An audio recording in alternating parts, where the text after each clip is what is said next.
marco na história do automobilismo brasileiro e que conseguiram atrair essa paixão toda que o automobilismo até hoje gera junto ao público de todas as idades. Mas é importante que as pesquisas que nós temos dizem que mesmo o público jovem gosta muito, quer muito saber um pouquinho desse automobilismo do passado, para conhecer essas pessoas que fizeram essa história, que construíram essa história. Por isso, temos aqui, por exemplo, o Fritz Dorey, que é uma pessoa, aliás, rara de você ver na televisão. Obrigado por ter aceito esse nosso convite. Eu sei que você não gosta muito de estar aí na mídia, mas é muito importante ter você aqui. E ao lado do Bird Clemente, o Fritz, eu canso de dizer que foi um dos meus primeiros ídolos de juventude, né, acompanhar as corridas do Bird, e é um grande prazer em estar aqui falando com vocês. Aliás, você que vive hoje no Rio, mas que é um paulistano, conforme a nossa apresentação, tem muito a ver com essa região aqui, né? Tem um posto de gasolina aqui que foi seu primeiro negócio, é isso? Eu tinha 16 anos de idade e um vizinho meu, Caio Kiel, que infelizmente já morreu, nós compramos esse posto aí para pagar. E, aliás, quando vendi o posto, com o dinheiro dele, meu pai, logicamente, não me dava um tostão para correr, né? Com o dinheiro dele, com 17 anos, eu comprei a Ferrari 4,5 litros do Celso Lara Barbeires. E com ela que eu ganhei os 500 quilômetros de Interlagos. Né? Que interessante. O Bird, vocês são contemporâneos, nasceram com a diferença de um ano aí. Ele é muito mais velho. 3 meses. Mas praticamente não correram juntos, né? Nunca corremos juntos. Não corremos juntos, mas o Fritz foi uma inspiração muito grande na minha vida, porque ele guiava do jeito que eu gostava. Ele era voluntarioso, sabe? Um Gilles Villeneuve brasileiro, um Ron Peterson, aquela agressividade, né? Para guiar um automóvel, aquela voluntariedade, né? E é muito importante para mim, eu estou muito honrado em estar aqui dividindo esse programa com ele, porque o Fritz tem uma tradição muito grande, a família dele. Eu uma vez comprei um Packard 29, perto de Petrópolis, na época que eu tinha meus carros antigos, e era um carro fantástico. Hoje está com o Oswaldinho Borges em Belo Horizonte, um Big Gate, um carrão. E quando eu peguei o documento, estava lá na fatura a assinatura do pai do Fritz. A família dele era os representantes do Packard no Brasil. E assim foi a vida dele. Ele teve uma carreira meteórica. Ele apareceu aqui no Brasil antes daquela fase da indústria de automóvel brasileira na pista, mas ele apareceu num furacão, né? E logo foi para a Europa. E teve um acidente que fez com que a carreira dele ficasse muito curta. Uma pena, um desperdício para o automobilismo brasileiro. Então, Fritz, o Bird falou dessa ida à Europa, que era um sonho para todo mundo. O Bird, por exemplo, acabou não indo, mas fez uma carreira belíssima aqui. Como é que foi essa decisão sua de ir para a Europa? Você acabou de falar que seu pai não te apoiava de jeito nenhum, como ninguém, nenhum pai, né, Bird, na época apoiava que quisesse correr. Pois é, eu ganhei os 500 quilômetros de Interlagos e logo a seguir teve aquele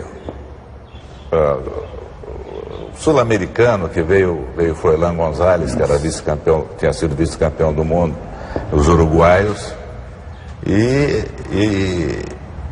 depois fomos para Buenos Aires fazer a terceira. Em Buenos Aires eu fiquei na ponta até faltando 2 voltas quando quebrou um semi-eixo meu, e aí me chamaram para conhecer o Fangio. Aí o Fangio me disse: olha, você quer ir para a Europa comigo? Eu vou te levar para a Europa que eu quero fazer mais coisas. Ele deve ter gostado muito da sua ele falou: tocada. olha, eu te cronometrei numa curva tal que você estava muito rápido naquela curva, eu gostei muito da maneira de você dirigir, quero te levar lá. Eu disse para ele: mas eu tenho 19 anos e não tenho um tostão. Ele falou: não tem problema, porque a British Petroleum vai pagar tudo. Bom, fomos para a Europa, no mesmo avião, Fangio, eu, mais um argentino, que era o Juan Manuel Bordel, e um uruguaio, que era o... Não tem problema. Que acabou não correndo. E fiquei 3 meses viajando com o Fangio pela Europa. Ele me pôs primeiro no grande... Minha primeira corrida na Europa foi o Grande Prêmio da França de Fórmula 1, uma Maserati que era dele. Depois ele me arrumou uma Fórmula Júnior, me pôs na Sicília, que eu ganhei, o Bino Heinz foi segundo. Isso, o Grande Prêmio de Messina. O que era a Fórmula Júnior exatamente? Era uma pré-Fórmula 1? Era uma Fórmula 2. Era uma pré-Fórmula 1. E ficamos 3 meses. E de repente o Fangio desapareceu. Eu nunca soube porquê, aí eu fiquei morando em Módena, e naquela altura os corredores ficávamos todos lá.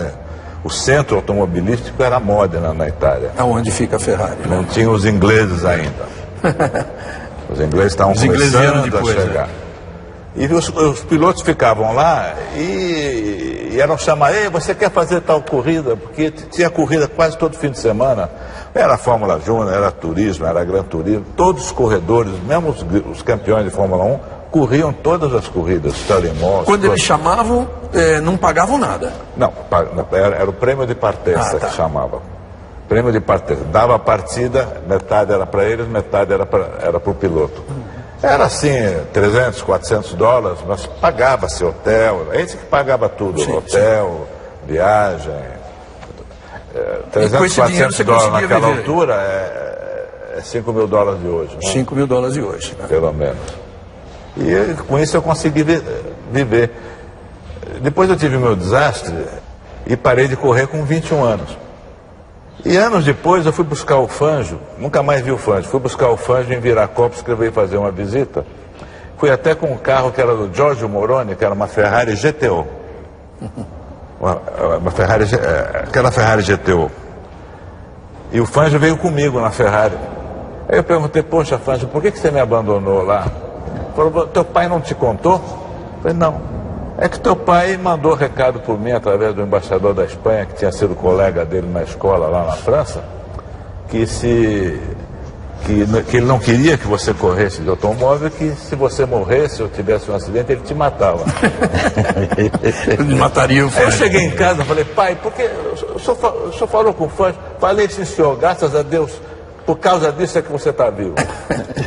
Era isso, né, Birdi, nessa época? É isso mesmo. Na nossa geração, morria muita gente. No Campeonato Mundial, chegava pro Wilson e pro Wilson e falou: vou parar de correr. Porque morria 2, 3 por ano. Ali já era uma outra. Na Fórmula 1. Na Fórmula 1. Agora, na época... Tu usava era o cinto aqui da calça, né? E a manga curta e o tal. capacete? O capacete era um capacete que você jogava no chão, era capaz de quebrar o capacete. Né? Quando se saía da pista, normalmente ou se morria ou se ia para o hospital para ficar muito tempo. Né? Todos os pilotos se gostavam muito. Com o Chico Landi você conviveu? Muito. O Chico Landi é que ficava com o meu... Eu não tinha dinheiro. Então o Chico Landi e o Jiménez Lopes... José Jiménez Lopes. Deixa eu só um parênteses. Esse José Jiménez Lopes é meu padrinho de casamento. Porque depois ele foi ser diretor de futebol. No Palmeiras eu comecei minha carreira até cobrindo boa parte do Palmeiras, e ele é meu padrinho de casamento. Eu tenho muita saudade do José Jiménez Lopes. Que foi companheiro do Celso Lara Barbeles. Né? Tenho muita saudade dele. Ele foi um amor comigo. Ele era dono de uma fábrica Tubularte.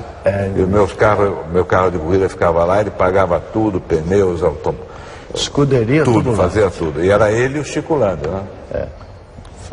E essa época com o Chico Landi, você sentia que o Brasil poderia mesmo fazer sucesso na Fórmula 1? Ou era uma aventura assim ainda muito isolada de vocês e muito distante disso se tornar uma realidade? Não, eu tive essa grande esperança eu tive a certitude que eu poderia correr na Europa, porque o Fangio veio aqui com umas Maseratis, não sei se você se lembra, em 57, se não me engano. E ele correu na Quinta da Boa Vista e correu em Interlagos.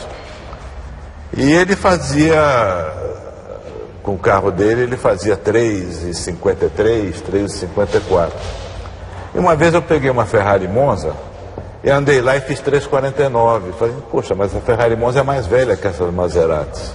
Então é capaz de dar para eu correr com eles lá na Europa. Por isso é que eu fui. Com a cara e a coragem. O Birdi já me contou uma vez, mas eu queria que você repetisse. Por que você não foi para a Europa, Birdi? Olha, Reginaldo, ir para a Europa na época do Fritz E até na minha época, no começo, antes do Emerson campeão mundial, era uma solidão. O camarada era uma aventura, sabe? Depois que o Emerson foi campeão mundial, depois que aquele grupinho... Aí mudou tudo. Depois que aquele grupinho, que era o grupinho justamente que estava na UIDS, era o Emerson, o Moco, né? E o Wilsinho, que já foram, se organizaram e tal. Era uma coisa, já era uma outra fase. Porque quando eu fui a primeira vez com possibilidade de correr com Alpine, parece que em Targa Florio, tinha essa coisa, eu me sentia assim completamente discriminado na Europa como brasileiro, entende? Era difícil, muito difícil. Agora, com o Emerson, que conseguiu criar esse prestígio todo para o piloto brasileiro, e depois dele abriu uma nova fase para os pilotos. Os pilotos já iam sem dificuldade, já iam encaminhados, já tinham um ambiente criado. Então é uma outra vez. E eu estava muito apegado aqui às coisas da minha família, ao meu trabalho com meu pai, e abandonar aquela minha vida aqui era uma coisa que eu tinha, era uma renúncia que eu ia fazer muito perigosa. Até porque, né, Birdi, vocês estavam começando a estruturar um automobilismo que, se não era ainda profissional, já estava caminhando para isso, né? Você foi o primeiro profissional brasileiro a ganhar um salário. Eu tive muita sorte que a minha participação sempre foi assim nos momentos certos, né? Quando o Christian morreu, o Christian Reis morreu, quem a gente estava falando. O Christian Reis morreu, a Willis ficou a ser o piloto principal dela. Então o Greco, para me tirar da Vemag, ele teve que me acenar com vantagens. E aí que veio o primeiro salário, porque na Vemag eu tinha um carro de frota da fábrica para meu uso particular e tal. Então foi realmente uma nova fase, né? Mas hoje a coisa é completamente diferente, é outra coisa. E não é só no automobilismo, em todos os esportes. O curioso é que, você vê, o fato do Fritz ter ido para a Europa nessa época, e ter feito as corridas que fez de Fórmula 1, de ter ganho essa corrida de Fórmula Júnior, que era a Fórmula 2, ou seja, ele era mesmo credenciado a, se chegasse a guiar um carro melhor, credenciado a disputar vitórias, como foi o Chico Landi. Mas o curioso é que, ao voltar de lá, não fosse o acidente que o deixou 8 meses, né, em recuperação, ao voltar de lá ele poderia então ter entrado e feito essa carreira no Brasil, já pegando uma fase do profissionalismo, né? Que aí surgiram vocês inicialmente, você, Ciro Caires, o Marinho, mas que surgiram o Wilsinho, Moco, Emerson. Isso mesmo. Exatamente isso. Há uma diferença aí entre... Ele disse que o brasileiro não era bem recebido. Não era bem recebido porque já era a época dos ingleses. Porque quando eu fui lá era a época dos italianos. Nós fomos muito bem recebidos. Eu era muito bem recebido por toda parte. Foi até 60. A próxima Fórmula 1 brasileira foi em 70. Houve 10 anos sem ninguém.